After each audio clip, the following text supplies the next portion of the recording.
You are all capable of Paramadvaita.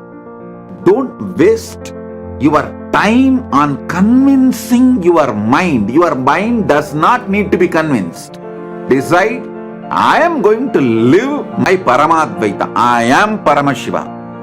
Even the decision will enter like a ferocious tsunami inside you and make you centered on moksha. Listen, even the decision will do so much of change in your life. In Sanskrit, there is a beautiful proverb. If a cat wants to become tiger, it should lose its taste for rat. Even if he starts thinking he is tiger, his tongue will lose taste for rat.